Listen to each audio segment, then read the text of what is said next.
What's up, everyone? Welcome into the All 22 NFL show. It's the official channel of the All 22 fantasy football platform, the only fantasy football game with full 53-man rosters, including offensive linemen, where you get to choose personnel packages and have access to PFF grading and advanced stats to make decisions each week. To learn more and sign up, go to all-22.com, but it is really late in the season. We will put you in a league if we can. If not, drafts will be starting before you know it, and we're excited to have you. Ray, I'm not going to do small talk today. We're going to jump right into this thing. Last week, we discussed the elite quarterbacks in the NFL, and we followed it up with the ones that we said are elite, but we have concerns. Those were the top two tiers. Today, we're going to be starting the conversation about that next tier, which is we can win with this player, but maybe we don't think they're elite, right? Last week, we left off two guys from the conversation. You had Baker Mayfield in your elite tier, elite with concerns, and I had Jalen Hurts in mine. I don't look good after yesterday, but I thought we should probably start the conversation there. Why don't you kick it off? Maybe give us your Baker notes. Yeah, so I think it's really simple, and it's actually hilarious how this year has kind of unfolded in this weird sort of sequence where Baker showed both sides of the coin there, really. But I mean, Baker Mayfield was pretty much elite the first half of this season. In the MVP conversation, Bucks are rolling, things are looking great. He kind of gets banged up a little bit, loses a couple of receivers, and then starts sliding down. But I mean, I think we have enough of a sample size here to say that, and it looks worse every week because I made these notes over a week ago, that that he could be elite, but you're a little nervous because sometimes he's not, but he's also, to me, a cut above the players that you can win with, but are definitely not elite, if that makes any sense.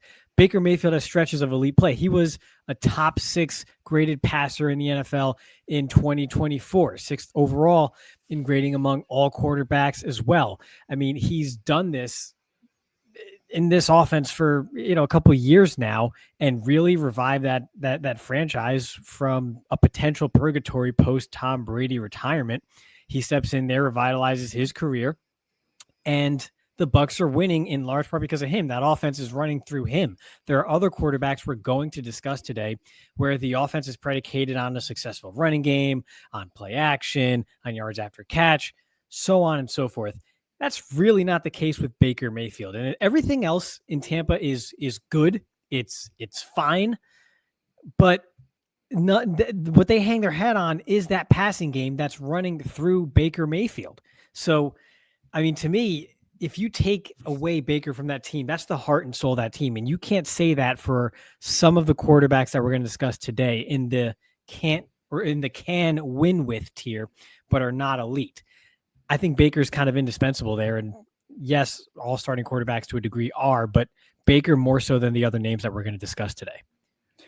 Those are good points. I was super distracted by your shirt. So I know I said no niceties, but which shirt are we wearing right now, buddy? It's a helmet. It's a gift I got last Christmas. Let me see. Dallas Cowboys helmet, but without the star. I don't know if it's like licensing issues or something, but yeah, it's just a football helmet. Then you got the it's cool. Yeah. If it wasn't Dallas, I'd really like it. Yeah, but I didn't ask you. You brought it up, so I did. I was distracted when we were trying to talk about Baker Mayfield. Yeah. I did. Basically, he's good. He is good, right? And that's why I think you could win with him. But when we get into the numbers, right, and I'm going to go through some of this, it starts to clarify why I think he's in that next tier under elite with concerns. So he's played for 8 seasons. He's had 2 seasons over 85 grading, but has never touched 90. Only 3 of his 8 are over 80, right? So we're not talking about elite grading. The best year of his career was also last year. He finished as QB6 with an 85.9 PFF grade. So I think we're a little inflating some of what we're talking about with Baker Mayfield because of recency bias. I think that's just fact. Think about it. Last year, 22 big-time throws, 24 turnover-worthy plays. We're still talking about Baker Mayfield, right? A guy that is a gunslinger. He's a little bit Brett Favre, right? Like, I love that part of his game. But is dangerous, right? 24.4 pressure to sack rate too last year. And then you go to this year and we're now the 16th highest graded quarterback, 22 big time throws, 19 turnover worthy play rate. So a little bit better there. And he's brought that pressure to sack rate down to 14.9. I think the Buccaneers think they have a franchise quarterback. I think we think they have a franchise quarterback, not to speak for you. So I agree with you. They think they can win with this guy, but there is a separation in the tiers in my mind. Also, team 66.3 pass blocking grade is 15th. Surprisingly, his team's receiving grade is 23rd in the NFL. It's probably because Mike Evans and Chris Godwin have been out the entire year. And honestly, I'm very excited to see how the season ends for him. Last week, this is also outdated, but they were half a game back or up in the division. They were getting Mike Evans and Chris Godwin and Jalen McMillan back. Very easy schedule to finish the year. Saints, Falcons, Panthers twice, and Dolphins. Like, you can't ask for a more favorable schedule, although they just lost to the Saints, right? So this starting to not look so good.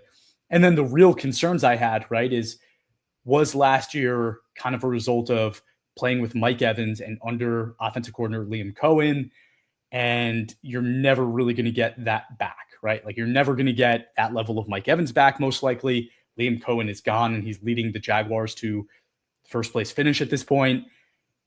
And then just being turnover worthy, turnover prone and that kind of style of football, like, are we ever going to be able to contain Baker? The thing I kind of like about Baker as well is, like, there are some semblances of, like, not to compare him to like Jared Goff or that kind of a quarterback, like Matthew Stafford might be a better example, but like both of those guys earlier in their career were seen as like not elite quarterbacks either. We haven't talked about Jared Goff yet, so he's not even there, but we are talking about Matthew Stafford in that regard, right? Is there a chance that Baker does get better with time? Like, I do think that's a real possibility for a guy like Baker. So yes, it is. And part of that is him, we say this about a few quarterbacks, protecting himself a little better than he does. What makes him great is the way he plays the game, the ferocity that he plays with at quarterback. And I mean, we saw it, even though the comeback fell short this past week against New Orleans in some awful weather and whatever. But this guy scrambles for so many timely first downs and bounces off of would-be sacks in the pocket, or when he does get sacked and he's kind of twisting his body around to try to get the ball off, and it looks really bad and looks really risky and dangerous. Part of that probably does have to be reined in a little bit as he begins to age, but it's definitely there. So in the first 8 weeks of this season, Baker Mayfield was third in the NFL in big time throw percentage. And I forget, he's pretty darn good in the turnover they play percentage too. I lost that part of my notes.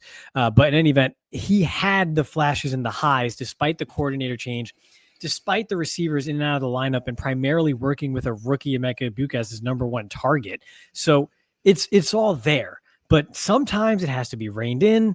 Sometimes the pieces around him just have to come together. But it's there. And when it's there, it's for pretty long stretches, not just like 2 or 3 games at a time. So again, the criteria last episode, do they think they have a franchise guy? Do we think they have a franchise guy? I think the answer is yes to both of those. Mm-hmm. And maybe Baker's also just not done really ascending. It takes years, Chris, to get that Cleveland stench off of you. Years. So you know what I said a couple of weeks ago. Sam Darnold might still be comeback player of the year coming back from the Jets back 3 years ago. So the same might apply to Baker Mayfield. It takes time. Cleveland stench was your bachelor party nickname, I think. That was not the second part. You said no small talk, Chris. That was yeah. You're right. I told Ray before this episode, I just wanted war today. Like, I want to fight Ray about some of these decisions that we're going to be making. So I'm going to go and talk about Jalen Hurts. So I had Jalen Hurts in my elite with concerns tier. Again, I looked terrible after yesterday, but 27 years old. 6 years in the NFL, and 4 of them he has over 80 grading, which is better than Baker. Just heads up. He's also won a Super Bowl. Okay, I'll let you finish. Okay, that was uncalled for. But go ahead. He's also won a Super Bowl. Who, not many people on this list can say that. 125 career big time throws, 84 turnover worthy plays. For a guy with his play style, that's actually a pretty good ratio. But he has the worst time to throw of any of the elite quarterbacks with a 3.11 second time to throw. That's worse than Lamar and anybody else. 6-3 playoff record, very strong. He might be part of the most well-constructed team that we've seen in recent years, right? But the team continues to draft well. Like, is that going to change? They maybe the best GM in football. He's getting ahead of contracts. They're keeping players around for the long run, and then they're drafting well. So I don't know what to make of that. And I don't think you just say, oh, the situation's so good, so we can't put him here, because there's really no sign that the situation's going to get much worse. Okay, 5th best pass blocking unit in the NFL. Again, I think if you asked me, is this a franchise quarterback? I'd say yes. If you ask the Eagles if they have their franchise quarterback, they would say yes. But what are the real concerns? I think the pieces around him are just so fantastic. It obviously inflates who he is. Will he age well with his play style? Similar, like even more than Lamar Jackson and guys like that. I have a concern with Jalen Hurts because like tush pushes are a physical play. Like he plays a very physical brand of football for some of his game. That's a concern long-term for sure. Like I definitely have that concern for him long-term. And you're probably sitting there going, but is he even a really good football player, right? And I think the answer is yes, right? There's a lot to his game. This guy can throw from the pocket. This guy can throw on the run. This guy can run the ball. He's physical. He's strong. There's nothing not to like, but I will admit there are games that I watch of him and I go, man, like there's a lot better. All of them? No, stop that. But there's a lot better quarterbacks in the NFL than Jalen Hurts. I do agree with that. I still think he belongs in this tier. So you just described a guy you can win with, but isn't elite. So I think you know Is that you're where fighting you have an uphill. him? I think have him as in the tier that you can win with in the NFL. You can Right. win with. You're not looking to replace. Okay. I think you're battling uphill with this one, and like the hill is like slippery. It's like full of ice. There's no chance of you making it up over the summit. I think you know Of course that. it is. So I like to look at, I think at a very basic level, there are 3 metrics when looking at a quarterback that can kind of tell you 80% of the story, give or take, by just these 3 metrics. And those are big time throw percentage, turnover worthy play percentage, and adjusted completion percentage. Jalen Hurts currently big time throw percentage, 12th in the NFL. Not bad. 12th isn't elite, but it's not bad. It's pretty good. He has the second lowest turnover worthy play percentage in the NFL at 1.9%, second lowest. So he takes care of the football. But he's 20th in adjusted completion percentage among all qualifying quarterbacks in the NFL. And I think if you just look at those 3 metrics, like I said, that tells you more like 90% of the story, because he can pop off some pretty big time throws on occasion, 12th at a pretty good clip. He takes care of the football. He does not put it in harm's way. But everything in between. So forget about the 10% highs and the 10% lows. Everything in between is kind of mediocre. And then you get 20th in completion percentage, because everything down to down, the unspectacular plays that make up 80% of every football game, it's just kind of And when you consider he's throwing to A.J. Brown, Devontae Smith, Dallas Goedert, has a fantastic offensive line, even if you want to say it's not what it was last year because of injuries, whatever, it's still a very good offensive line. And he has Saquon Barkley there. How much of that is inflated, like you said, by that situation? If you have that type of situation around you, that type of environment, you need to be better at the other 80% of plays that don't make Twitter highlights or lowlights. You have to be better than 20th in the league. So I think that summarizes his game to a T. And then the other thing that really concerns me about Jalen Hurts, you touched on it a bit, 3.09 seconds to throw, or 3.11 time to throw. That's like tied with Justin Fields. That tells me he's not an anticipatory passer. And when you watch the Eagles on offense, I think that's why it's so painful for them, because he's not an anticipatory passer. He can throw the comebacks, he can throw the goes, and he can hit some slants to A.J. Brown. But when you think about some other quarterbacks in the league, particularly like one like Jared Goff, they can kind of hit those over routes when the receiver's coming across the field and is crossing 2 or 3 windows of the defense. And he can anticipate that opening between defenders in the zones and then hit them with timing and rhythm and precision and allow for yards after the catch and kind of keep the offense moving. That's not Jalen Hurts at all. First read's not there. He's buying time, throwing a comeback, throwing a go, and then everything in the middle is just kind of like roulette. That's not elite to me. And then when you consider pretty much everything else in the Eagles organization, I can't put him as tier below this because, well, they are winning with him. So obviously you can win with him in large part because he does take such good care of the football. He kind of does play within himself, to give him credit. If he's not an anticipatory passer, he at least doesn't put it in harm's way. And I know this is funny saying this after a 4 or 5 turnover game last night on Monday Night Football, but that turnover-worthy play ratio, I waited till later this afternoon so that it could be updated. So he is still the second, lowest turnover-worthy play percentage among any quarterback in the NFL. So yes, Jalen Hurts takes care of the football. He kind of plays within his own limitations, which is a very good thing. But I think, as you saw, when he does have to open it up, that ball goes in harm's way too often for me to consider him elite. So I don't think he's a perfect quarterback, right? Like Josh Allen and Patrick Mahomes are probably the 2 quarterbacks I would point to and say they're doing everything, right? I think Drake May, we hope, Jaden Daniels, we hope get there. But there's 2, right? Jalen Hurts isn't perfect, but neither are any of the other quarterbacks that I have in my elite with concerns tier.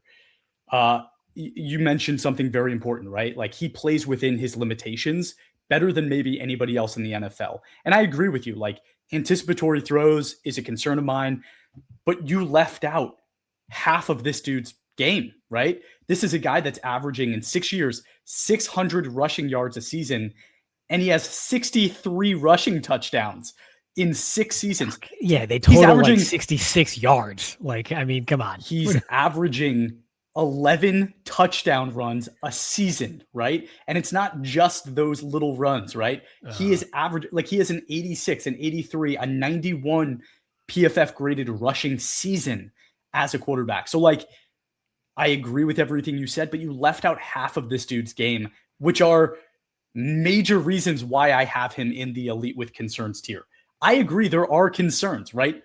But in the next 3 years, I have 0 concerns about him being the starting quarterback of the Eagles and them being in a Super Bowl window. Wow. Okay, we're gonna clip that. Yeah, I mean, you're wrong because here's the big question. Here's the big question. Here's the big question though. Does he play within himself because he's able to play within himself? He turned the ball over 5 times last night, and for like 55 minutes, his defense had only given up 16 points in regulation or something. No other quarterback in the NFL is afforded that type of thing. Maybe if you have the Texans defense also, then yeah, sure, maybe. Do you have any idea what the score of the Cowboys games would be if Dak turned the ball over 5 times with that defense? Dude, they would set records. So I think it's you just love bringing it back to Dak, dude. Holy cow! It just popped in my head right now. That part wasn't in my notes. So sure, but yeah, I think he's afforded the ability to not take chances. Mm-hmm. And that, allows him to not take chances. And then when he has to, boy, it's pretty bad. And it's not like he was taking chances last night in overtime because the situation was so poor that he had no choice. It was just more like, hey, I have to play quarterback to win the game. Interception. Like another one. Like DJ Khaled. Like, I don't know. You can win with him clearly because they've won with him. Mm-hmm. The Ravens also won with Trent Dilfer. Just saying. Like, stop that. Stop that. It's pretty much the same thing, except Trent Dilfer wasn't like picked up by his lineman for 1.5 yards 60 times for rushing touchdowns. Oh my gosh. That's so brutal. I'm being a bit of a dick. We're gonna move on. We agree to disagree. Pretty good quarterback. You can win with him, but I think beyond that you have troubles. Okay. I'll be honest, man. Now that we're stepping into like the new conversation of the guys that we firmly, I think probably both have a lot of the same, but in this tier of the can win with, there's a lot of debatable conversations here because most of these players, I could say some of them I can make an argument that they maybe could be in that elite with concerns tier. Some of them I think could be in the tier under this, like in reality, right? But when I kind of tried to divide and conquer, it made sense this group of players being together. But I was wondering, since I just went with Jalen Hurts, is there anyone that you feel very confident that firmly sits in here before we kind of continue the conversation? That's a great question. I would hope that you would agree with me. Actually, I kind of hope you don't a little bit. So let's talk about Jordan Love. I have Jordan Love firmly in this tier and probably in the upper half of this tier. Would you agree with that statement? Yeah, like I'm kind of hedging myself, like an emotional hedge, Bobby calls it. I'm emotionally hedging by not leading that conversation. But yes, I agree with you. Okay. All right. So then I'll just go through, I'll rattle off. Again, my snapshot here, big time throws tell you the high, turnover worthy play rate tells you the lows. What about everything in between? Jordan Love is third in big time throw percentage this year with the sixth lowest turnover worthy play rate and is fourth in adjusted completion percentage. I do think a lot of that has to do with the style of offense, but it's not like he's had a great core of receivers for the majority of this year until Christian Watson came back. I remember he dealt with the tight end injury as well. So he's kind of had a depleted receiver core and still has produced pretty darn well. Currently second highest graded quarterback, edging out now Dak and Drake May, only behind Matthew Stafford, who's absolutely crushing it. 3 of his last 4 games, all 90 plus graded. Now, granted, the flip side of this, which is why I never really pushed. I don't think anyone really pushed to have him in any elite tier. The Giants, the Lions, and the Chicago Bears aren't necessarily a murderer's row of defenses. So perhaps that stretches a little bit inflated. Come on. Lions are pretty good. What's secondary, good. Dude? I was about to lace up if they lost another defensive back a couple weeks ago and go on. Sign me up, bro. I'm ready. Yeah. So, I think maybe this is we're talking about him coming off of a pretty high watermark this season overall. But I think by and large, we've had a large enough sample size now to say you can firmly win with Jordan Love. He might not be elite, but I don't think he's too far off of that elite tier, or not as far off as some others in this tier that we're going to go through in a bit. I think he's in the upper half of the quarterbacks that you can win with in this league today. And he's still pretty darn young. So I think it's good all around. I did make a note in here hoping that you would make a case against him as a bitter fan or something, but it's probably fair that we both agree on this. Yeah, no, I agree with most of what you said. I have some caveats, right? Because I'm with every quarterback, I'm doing like the real concerns list, and I'll touch on that. But it's funny because like you kind of forget, like this is Jordan Love's 5th year in the NFL. It's only his 3rd starting, and like 2 of the years have been over 83, right? And like you said, this year we're at 87.3, which is 2nd best, phenomenal. 22 big time throws is tied for 4th, phenomenal. 8.8 ADOT is 9th. His 11.0 pressure to sack percentage is 2nd best in the NFL. So like you're talking about really good things and things that typically point to a good quarterback. 2.81 time to throw, phenomenal. Like we're looking at really good things. His team is 6th best in receiving grade, 14th best in pass blocking grade. It's interesting conversation because, and it kind of reminds me of like Lamar's situation a little bit, because you kind of forget that like you sit here and go, Lamar doesn't really have great weapons, but he has 3 first-round pick receivers on his team. Or am I right in saying that? Zay Jones, Zay Flowers, not Zay Jones. Rashad Bateman. But Hopkins is old. I mean, that doesn't count. Oh, and he had Marquise Brown, right? Like he has had. That doesn't. I'm just saying. You know what? That's they another have drafted. Good for Lamar for overcoming that. I'm just saying he has had 3 first-round receivers on his team, right? Like, but none of them are superstars at all, right? Like I think Zay Flowers is probably the best of the bunch and looks really good, but he doesn't have a superstar. And there's also like all of those guys get injured all the time. And you look at what Jordan Love is kind of dealing with, and it feels very similar, right? Like more investment in weapons than Aaron Rodgers ever had with, a first-round receiver in Matthew Golden, Christian Watson in the 2nd round, Jaden Reed in the 2nd round. Like you're talking about like a lot of investment around him. You even have like, I don't know how to say his first name. I'm going to botch it, but Shavon Williams. Is that right? Savion. Yeah. Okay. Of course I botched it. Wicks is pretty good. Like Romeo Dobbs is pretty good. Like he has all these weapons. Tucker Kraft has been great. Luke Musgrave was a second-round pick or a third-round pick. And then they signed Josh Jacobs. So they're surrounding him with a ton of weapons, but none of them are superstars, right? Like Josh Jacobs aside, maybe.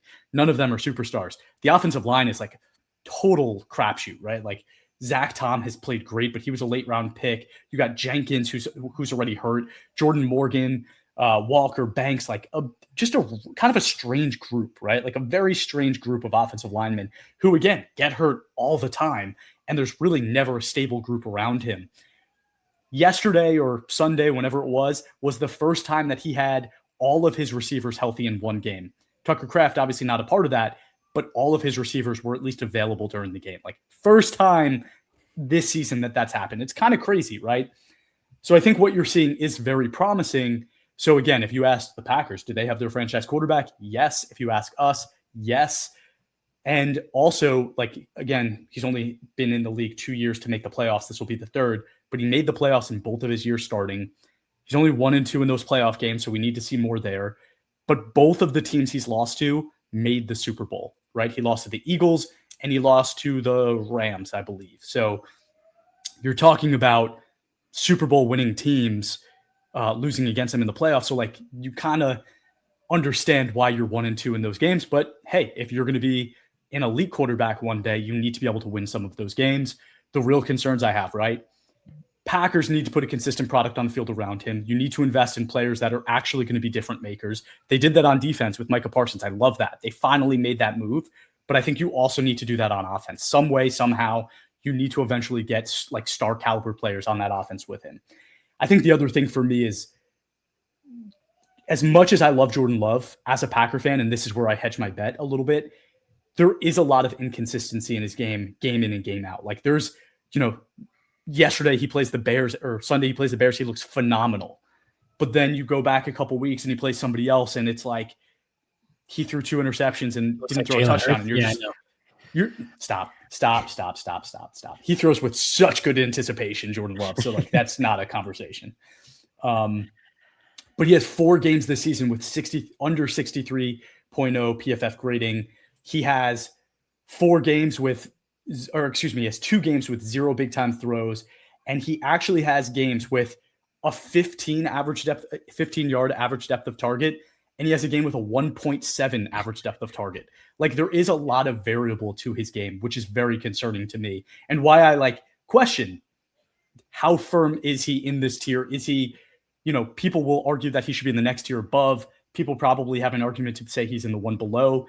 And again, like his first year as a starter, he looked phenomenal, 83 plus grading that first year. But then last year, 75.8, right? And then this year, he's all the way up to 87. So I just want to see consistency to his game before I elevate him to this, he's definitely a guy that we can win with, because until we see him do it a little bit more consistently, I struggle to do that. So to end with a touch of optimism, my timeline that I discuss every now and again with quarterbacks, I say it a lot. That first year, if they do really well, that you kind of know that they've got something.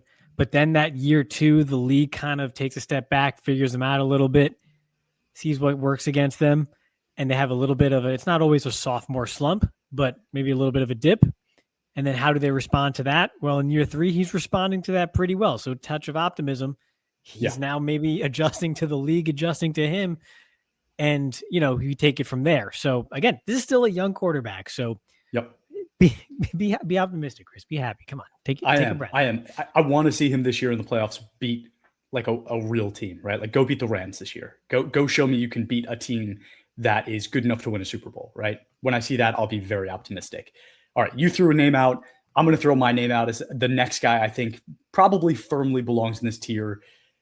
Again, I think it's debatable, but I think CJ Stroud belongs in this tier. Okay, CJ Stroud, 24 years old, 3rd year in the league, had one of the best rookie seasons we've ever seen.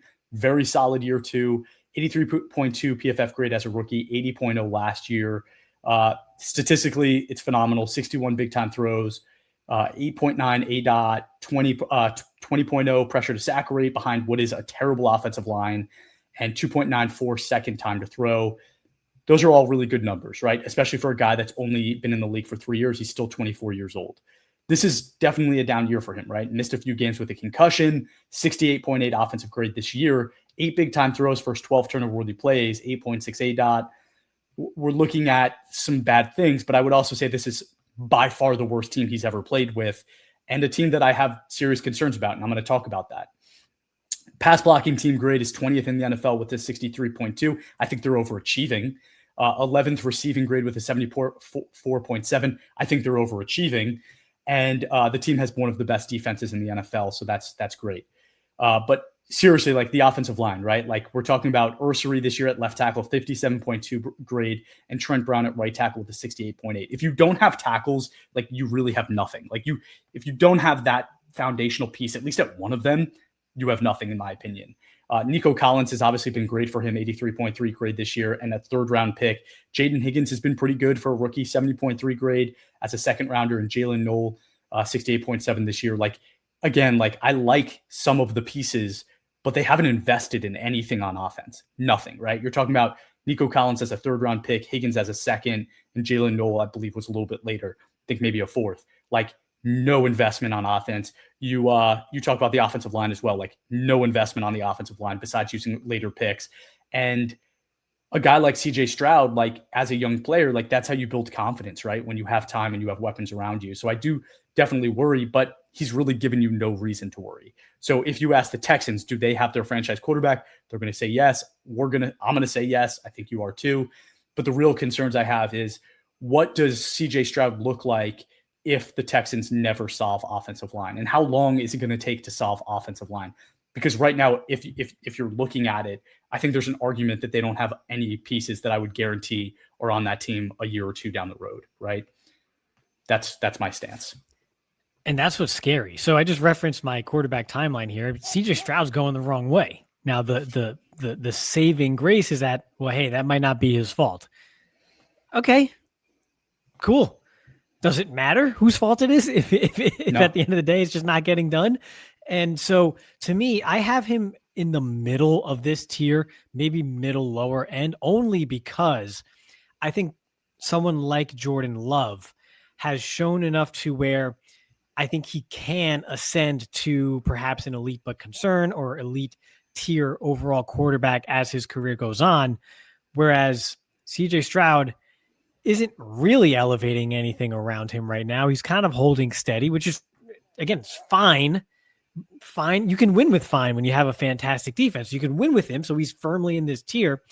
But I think we all wanted to see more of the high end stuff that we saw in his rookie year, and to a lesser extent in 2024 as well. It's just going in the wrong direction. So unless they could solve offensive line in one offseason, is it going to continue to go in this direction? Are they going to be stuck in neutral until Nico Collins is 29 years old? And now you're hoping Jaden Higgins and Jalen Noel can become more than just a good number 2 receiver or option in this league.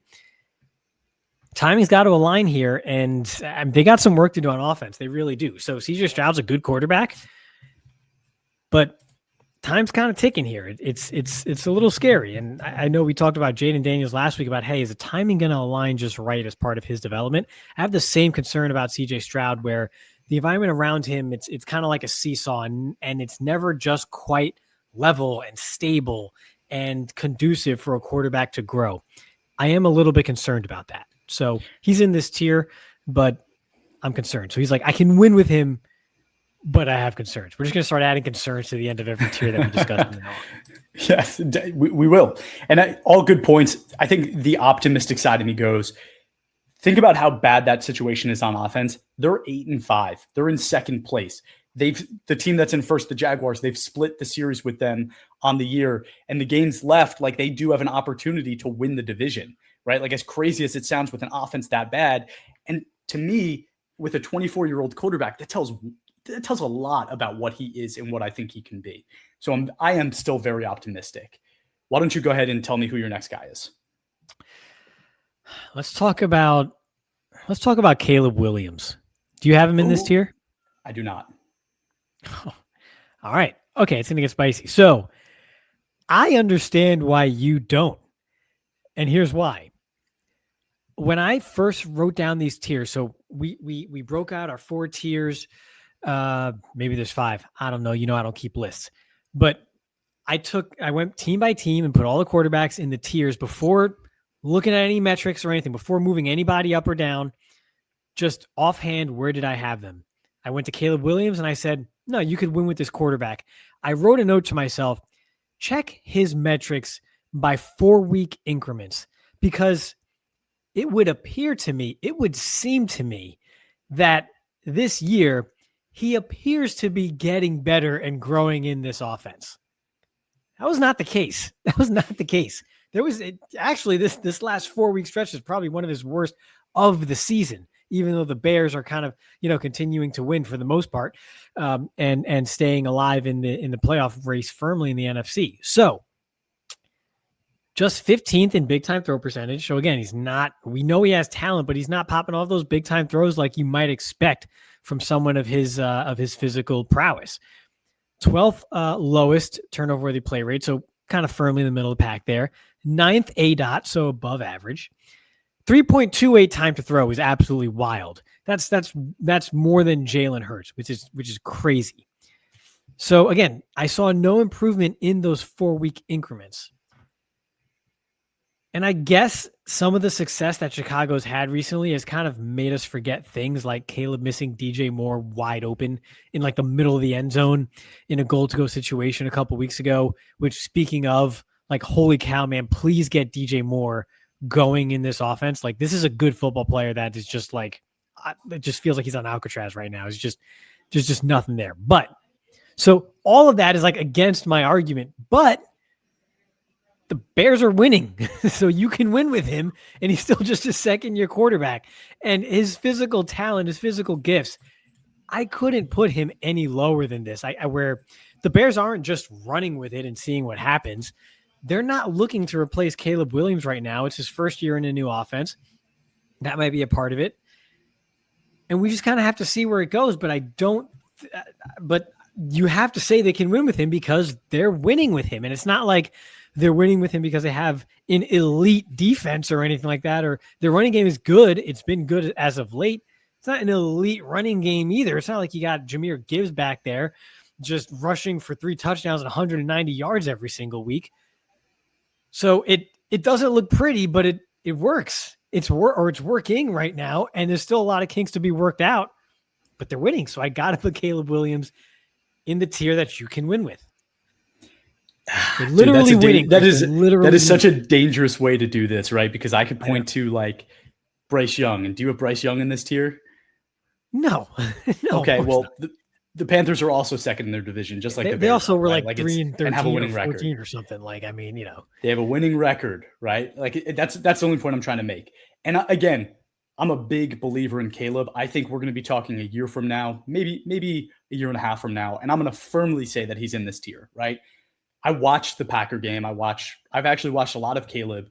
I am always coming away impressed with Caleb Williams. Like, yes, he makes mistakes. Yes, he's missing some throws, but what he does on the football field is special. Like, we're talking about truly special quarterback play, right? Like, Tom Brady was the broadcaster, kept calling him the magician or something like that, right? Like the escape artist, maybe. Like, we're talking about a guy with a 12.0 pressure to sack rate, which I think is good for 3rd in the NFL.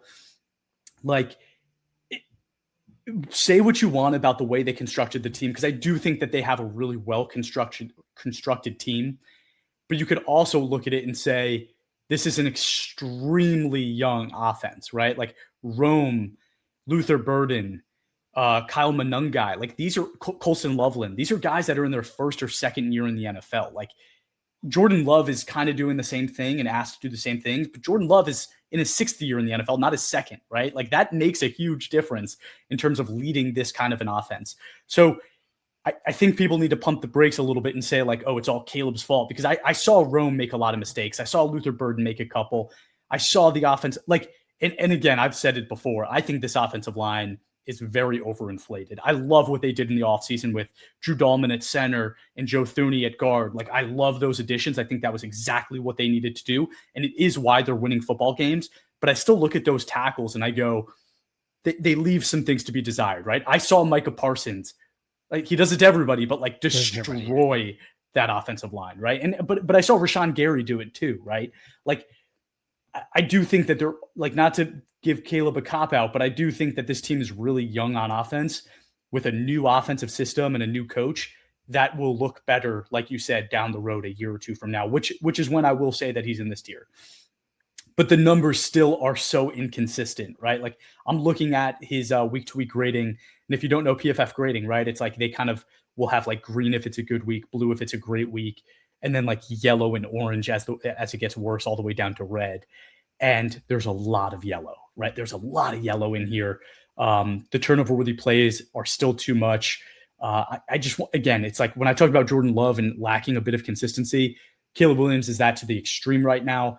But we're talking about a guy that's 24 years old, was asked to start as a rookie, is in his second year, like in a new offense with new weapons. Let's give this team a year, maybe 2 years to really start to kind of build together. I think by year 4, we're looking at a guy that I would even potentially be putting in the elite tier. So how are you more positive than me, but you have him a tier below what I do? Because a lot of what I'm saying is eye test, right? Like my eye test is telling me I love what I have. But in terms of actual production and what this guy's done, it's just not there yet. So right now, I don't feel confident saying this is a guy that's proven he can win with the team can win with him. Saying that, I think they were saying he's tied for the most under 2 minute comebacks in NFL history right now with 5 in a single season, which is like kind of crazy. So like maybe I'm wrong, but right now I'm going to pump the brakes and say I don't think he belongs in this tier. I'm going to go to a guy that you're probably going to have the same response to, but I have him here, right? Like I said, this is all debatable. I think Bo Nix belongs in this tier at this point, the can win with tier. You said, oh, look, they're winning football games. Nobody is winning as much as the Broncos are right now, right? 11-2 on the season. I think there's an argument there that, again, you can obviously win with them because they're winning at an extreme level. But at 25 years old, he was an older rookie, but had a tremendous rookie year, 78.3 offensive grade, which was 16th best. But the thing I like most, right, like you and I said this when we watched his college film, like this is a guy that probably runs a script better than anybody else can, but he also has like a very good arm. Like he has a strong arm. So your script that you're running isn't the Alex Smith script, right, where it's a lot of like dink and dunk. Like this guy can actually open up the field a bit, right? And I'd like to see him do it even more. But 23 big time throws and 13 turnover worthy plays as a rookie with a 7.9 ADOT and 2.98 time to throw, all really good things. 13.4 pressure to sack rate as a rookie was 4th best in the NFL, which is like preposterous, right? Made it to the playoffs last year, lost to the Bills in the wild card round. The Bills were a great team. I'm not going to knock them for that. Also in that game against the Bills, Nix had an 85.2 PFF grade, 2 big time throws, and 0 turnover worthy plays. He played fantastic. This year, I think they're challenging Nix a little bit more to do more, right? And be more aggressive. So he's making some more risky plays. 14th in offensive grade this year, 73.3, but still 22 big time throws. Again, I think it's tied for 4th, 14 turnover worthy plays. ADOT is 0.5 higher than it was last year, and it's up to 8.4. So again, he's trying to put the ball down the field more. He has plenty of arm to do it. 9.5 pressure to sack rate this year, first in the NFL by like a considerable margin, and 2.76 time to throw. He has the best pass blocking team grade in the NFL with a 78.4.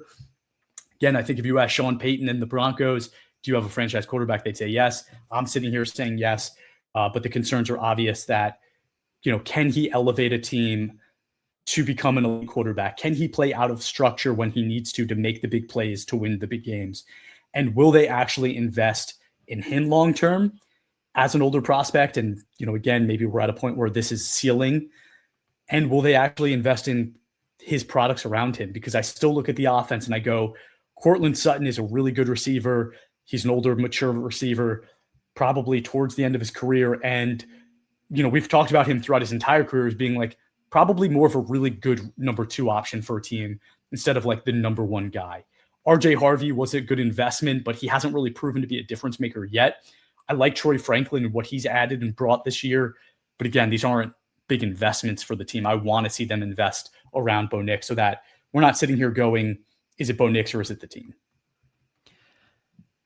Yeah, so I'm going to hearken a statement that I said about Jalen Hurts. So I agree with pretty much everything you said. I have Bo Nix firmly in this tier.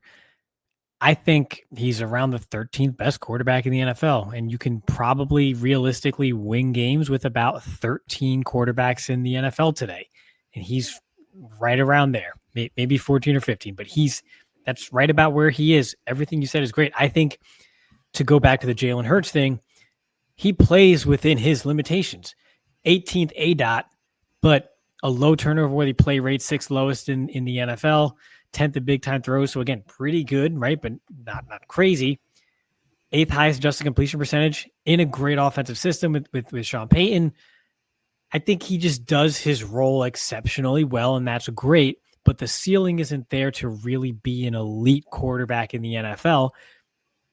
But that's fine. They can win with him. They're winning games.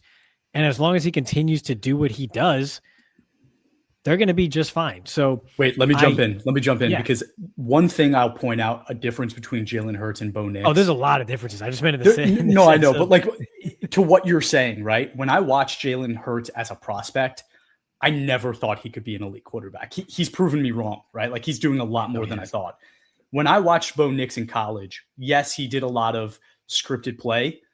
I think he has the physical attributes to be an elite quarterback. Okay. And I think that's a difference between the two.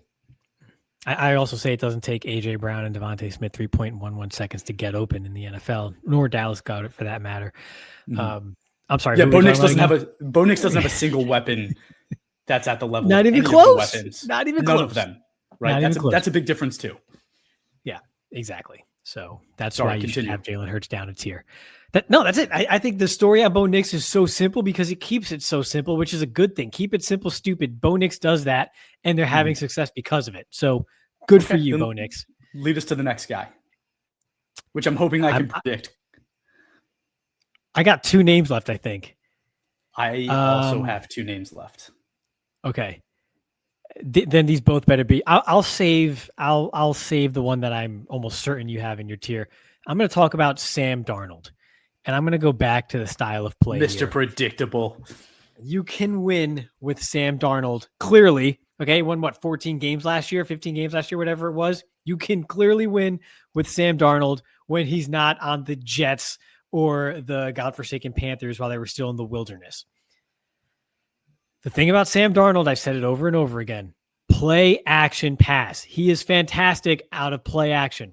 He's the second highest graded play action passer in the NFL behind, of course, Matthew Stafford, who's just like first in everything this year. So kudos to you, Matthew Stafford. In play action, his big time throw rate is 11.3%. Okay. The next closest big time throw rate out of play action is Dak Prescott at 8.4%. So that's like a 3% difference. That's a big deal. Okay, 3% gross is like 25% of the total difference here. So that's a big deal, okay? That's math, Chris. Look it up. I did probably explain that wrong, but I think you get what I'm saying here. The gap between Darnold and Dak at 1 and 2 when it comes to big-time throws out of play action is just as large as the gap between Caleb Williams at 5.1% and 4th place and Bryce Young at 2% in 21st place, okay? So the gap between 1 and 2 is the same as 4 and 21. Okay. So there's a huge tier break between Sam Darnold and pretty much everyone else after Matthew Stafford, of course.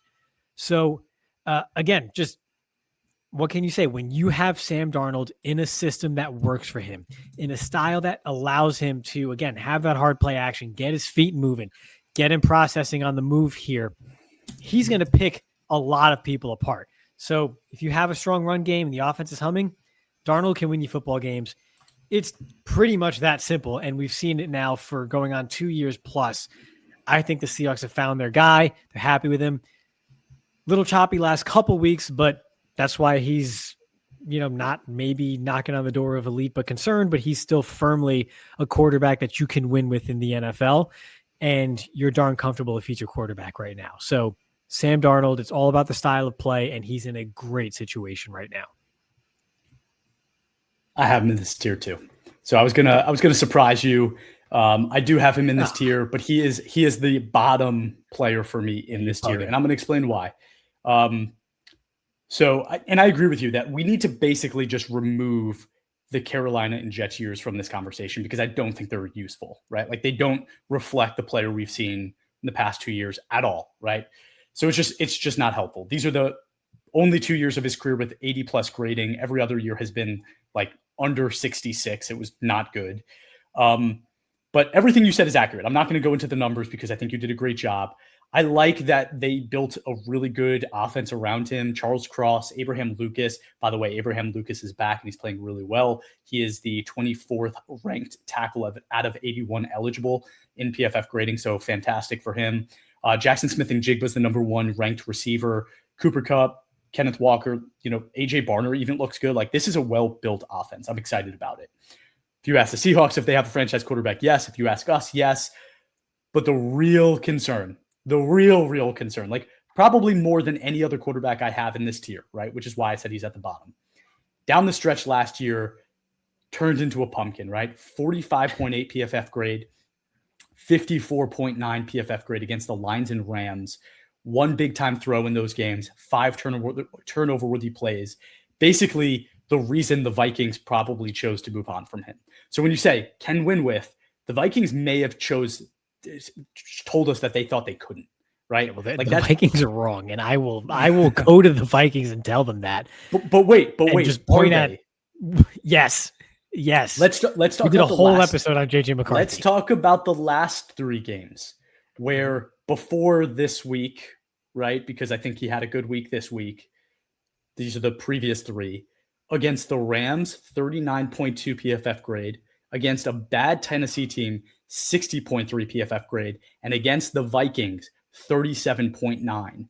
So you can say that he doesn't turn into a pumpkin down the stretch and the Vikings were wrong. But let's see him not turn into a pumpkin again and that the Vikings are wrong before we make that statement again, okay? He has the Falcons, I think, last week, right? That's who they beat pretty bad. The Falcons are terrible. He has the Colts, who now just lost Daniel Jones, so they should be beatable, right? But then he has the Rams, the Panthers, and the 49ers to finish the year. Those 3 weeks, I need to see Sam Darnold play well, because if he doesn't next year, I'm moving him down. He will go into that running with it tier. He absolutely will. I need to see him finish the year strong. And we also need to see what he can be in the playoffs, right? Because unfortunately for him, he hasn't been part of a good team in a really long time. Chris, have you ever suffered a serious injury that required surgery, major surgery? Like, why would you even say that out loud? No, look, like not to that level. No, I figured. I mean, I thought there might be, and I just didn't know about it because just the way you move on the field sometimes. But in general, after a while, right? Mm-hmm. Like sometimes things just flare up. You got some scar tissue build up. It's raining outside or it's cold. The knees isn't. Those are Darnold scars. So week 14 to 17, he just his injuries just come back. Is that what you're telling me? Right? Yeah. It's like because pretty much the season was over in his previous teams, like way before that, and like he had mono, and so like he wasn't used to that type of grind, that type of stretch, and he's been battered and bruised and beaten up, but sometimes that just flares up. Like I said, you just wake up, it just kind of aches, if it's going to rain. I think those are just the scars that kind of flare up every now and again.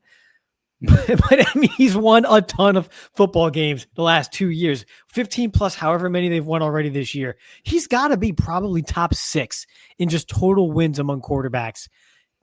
I'm just talking regular season here because we're not in the playoffs just yet, but regular season wise, he's probably top 5 among all quarterbacks since the start of 2024 season in just straight wins. But he can win games, but can he win any important game? Like literally, they're all important, Chris. They're all important. I get that. But like week 14 to playoffs, those are the ones that are really important, and he has not looked good yet. So again, I'm not saying he won't look good, but let's see him look good before we make that statement. All right, I'm rooting for him. You're not, clearly. Dude, I have him in the tier. I'm rooting for him too. All right, Jared Goff I have in this tier, and I know that's one that's going to be debatable, right? 31 years old. I think it's a very similar conversation as the one we had with Baker, although, again, I think their play style is very different. But 10th year in the NFL, 2 of the 10 years over 80, none of the other ones were. But he's basically been an over 70 graded player throughout his career besides his atrocious rookie year, which was like historically bad. Had that huge year, his 3rd year in Detroit with Ben Johnson. And now that Ben Johnson's gone, like I am a little bit concerned, right? This year, 74.5 PFF grade is 11th. You can probably win with them. They're looking like they can win games. They've also won playoff games with him. So I'm saying that, but I would like to see him start to win some games without Ben Johnson when it matters, right? Show me that this team can survive that post Ben Johnson kind of battle. 10 big time throws and 7 turnover worthy plays is like really low. 6.8 ADOT is really low. Good pressure to sack percentage. 2.56 time to throw seems weird because I don't think he has to, right? Like this is one of the better offensive lines in the NFL. Like, why aren't they taking more risks with him, right? What are they saving that for? He's played in the Super Bowl with the Rams. He made it to the NFC Championship with the Lions. So again, he's been there. He's proven he can do it. But he also has maybe had 2 of the best offensive coaches like in the past 5 years, right? Sean McVay, Ben Johnson, like insane offensive minds. Major weapons, right? He's got Penny Sewell, Tate Ratledge, Taylor Decker, Glasnow, Gibbs, St. Brown, Laporta, Jameson Williams, Isaac Tesla. Like they've invested a lot around him, and that offense is full of weapons. But I think, again, you can win with him. If you ask the Lions, they'd probably say they have their guy. I don't think they do, okay? And the real concern I have is there probably hasn't been a better situation in the NFL than the Lions had last year. Jared Goff is never going to get a better situation than he had last year. So what else could that guy possibly need to get to the promised land, right? And I think you're going to look at the Lions in a couple of years and you're going to say they need to decide if they're going to pay Jameson Williams. They need to decide if they're going to pay Sam Laporta, Jahmyr Gibbs, Jack Campbell, Brian Branch. Would you rather have those 5 guys that I just named or Jared Goff, right? Like if you told me you had to choose, right? That's how the money could be spent. Give me those 5 guys all day and go find a different quarterback, because I think if you continue to keep your core together of this team, the strengths of this team, which has been you've drafted extremely well, now you're paying these guys, keep them together. I think you can put a rookie or young quarterback in the system and they're going to look really, really good for a long time. So I think you can win with them, but I don't think he's really a long-term answer for that team. I think if Jared Goff and Jalen Hurts had a baby, it would basically be Pat Mahomes. They're pretty much the exact opposite of each other. They are completely different in every way. So, I mean, Jared Goff, 25th in big time throw percentage. He doesn't make big time throws. I mean, that's not his game. He's not putting the team on his back and just throwing dots to make things happen. It's just the system. But at the same time, he has the highest adjusted completion percentage of any quarterback in the NFL this year. So he plays within the offense better than anyone else. That middle 80 that I talk about, that Jalen Hurts seems to struggle with so mightily, Jared Goff is the complete opposite of that. He doesn't have the highs, but everything in between is fantastic. And that's pretty much what he does. He's not going to make big time plays on his own. He's going to stick to the script, complete passes, take care of the football, and let his wide receivers get yards after the catch. So he is good at anticipating. When I talk about those over routes and everything, that's Jared Goff's game. You saw it most recently this past Thursday night against the Cowboys. On third down, those play actions with the digs and the over routes over the middle were just deadly. I mean, a lot of things are deadly against the Cowboys defense, but that in particular was phenomenal. The Detroit Lions lead the league in yards after catch with 1,914 yards after the catch among all teams. Second, I believe, was the Chiefs, surprisingly, at around 1,800. And then I think third place was somewhere in the 1,600. So there's a pretty clear delineation between those top 2 receiving cores when it comes to yards after the catch and everyone else. So to just further your point, Jared Goff is getting a lot of help. The weapons around him are really holding up their end of the bargain here. But at the same time, he is getting the ball to them and he's staying on script as well as anybody in the league. And he's doing what he's supposed to do. He can anticipate those throws, hit them in stride, allow them to get those yards after the catch on those turns and runs because he is playing on time and in rhythm better than almost any other quarterback in the league. But he doesn't have that next level, just sort of gear when the time comes to ascend and put the team on his back like some of the other quarterbacks in the previous tiers, which goes to your point. What else can you do for him? He's got the phenomenal offensive line. He's got the phenomenal weapons. He's playing indoors. And, are they up against the ceiling with him? And if he doesn't have that next gear, that next level to his game, as great as this all is, And as awesome as it is to watch, because he does do that middle 80 so phenomenally well, unless they have a Texans level defense, which they absolutely do not right now, especially in the secondary with all the injuries that they have and that they're dealing with, I'm not sure they can get the next level anytime soon, to be honest, unless they continue sort of a revamp on that side of the ball, which I guess could happen. They've done a good job team building so far, but they're still probably 2 or 3 steps away, which you probably wouldn't have anticipated given how well they've drafted in recent years. And I think a big part of that is because Jared Goff doesn't have that next gear in his game. So everything else has to fit so well. Did you have him in this tier? It's not there. So yeah, I have him in this tier. He was my last name in this tier. So we agreed there. I'm proud of you. We didn't mention Trevor Lawrence, so we're gonna have to save him for the next episode. Neither of us had him in this tier. So can't wait for that. I was surprised by that. I thought you would. And I think there's a conversation. Yeah. I think there's 2 guys in that next tier. I had Caleb in that tier too, to be fair. So I have 3, but I think there's 2 guys in that next tier that there's a very good argument that they should be in consideration for, can win with. But we're going to talk about it. I actually did also have Aaron Rodgers in the can win with tier. Oh my gosh, Chris! Just because, why else do you have him? Winning? No, but like, why else would you even sign him if you didn't think you can win with him, right? Like, you only have him for 1 year. You know that. He's 42 years old. You only sign him if you think you can win with him. And again, 20th year of his career, Hall of Fame career. He was good last year with the Jets, 77.6 grade, 26 big-time throws, 12 turnover-worthy plays, dealing with a ton of injuries this year, which is why I think we're just discarding him. But without the injuries, like, again, you're talking about a guy that's like won a Super Bowl, won 4 MVPs, and like has been good recently.